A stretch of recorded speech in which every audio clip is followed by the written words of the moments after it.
Hər gün su vermək bitkini çürüməyə məruz qoymaqdır. Nə qədəm qaysı dəysə, o qədəm gözəl formaya çevrilir. Təbiətdə 2-3 üsulla artırmaq olur. Bitkinin yaşına görə qiymətlənir. Ən bahalı gül, ən ucuz gül desək? Yarpaq əgər qalındırsa, deməli nadir gül sayılır. Dünyada bir dənədir.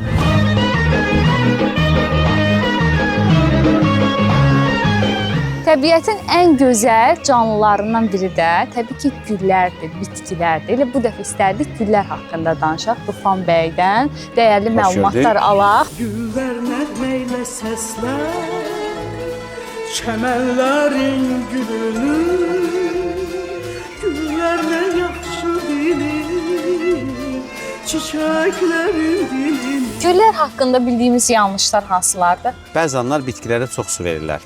Bitkilər zamanında suyu sevər. Hər gün su vermək bitkini çürüməyə məruz qoymaqdır. İlk öncə yarpağa toxunursunuz.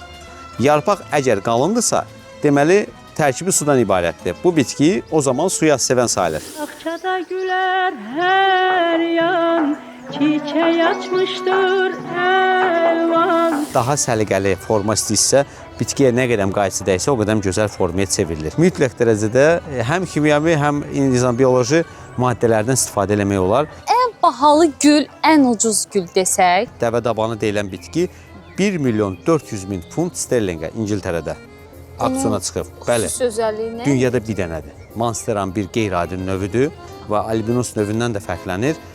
Və ucuz güllər də 20 qəpiyə də ola bilər, 30 qəpiyə də ola bilər. Bitkinin yaşına görə qiymətlənir. Məsələn, bu günlərim zeytun ağacı 1000 il yaşayan ağaclardan biridir. 800-900 yaşlı zeytun ağacı çox bahalı qiymətə satılır.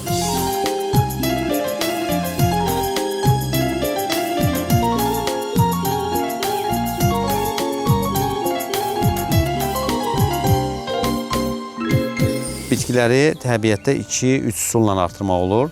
Ya məsələn toxum vasitəsilə, eyni zamanda işçili vasitəsilə və ya da böyründən balasını ayrırlar, əkirlər qaba. Bu indi hal-hazırda ikinci üsuldur ki, hansı ki işçili vasitəsilə biz elə bir bitkilərin yarpaq hissələri, zoq hissələrini kəsirik. Sonra belə bir maraqlı yuvarlaq formasında dəliklər olan viola adlanan bir kaset formasında ona yerləşdiririk.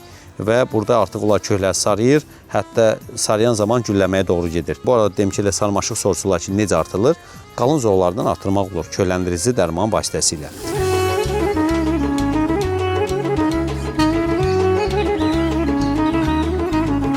Elmi adı visteriyadır. Təbiətdə bir neçə rəngləri olur. Misal üçün, ağ rəngi bu rəng, özü də qoxuludur. Bəli, Vətəni əslində Yaponiyadır, amma artıq bu bütün dünyanın demək olar hər yerində qarşınıza çıxa bilər. İtaliyada, Avropada da və eyni zamanda bizim gözəl Bakımızda da, Azərbaycanda da artıq bunu əkirlər və bu bitki sarmaşıq sayğıdır, yarpaq tökən bitkilərdəndir. Güllənmə yaz və payız dövründə formalaşır. Meşələrin kətirlidir, gül çiçəyin ətirlidir, ey vətən. Xarı bülbül nadir gül sayılır. O da orxideya ailəsinə aiddir. Elmi adı Ophiris mamisdir, Ophiris kafkazisi. Yəni Azərbaycanda olan növ xarı bülbül dünyanın ikinci yerində böyümür. Çiçək, çiçək, ah çiçəyim, ömrümə bəzəyək çiçəyim. Çiçək, çiçək, ah çiçəyim, ömrümə bəzəyək.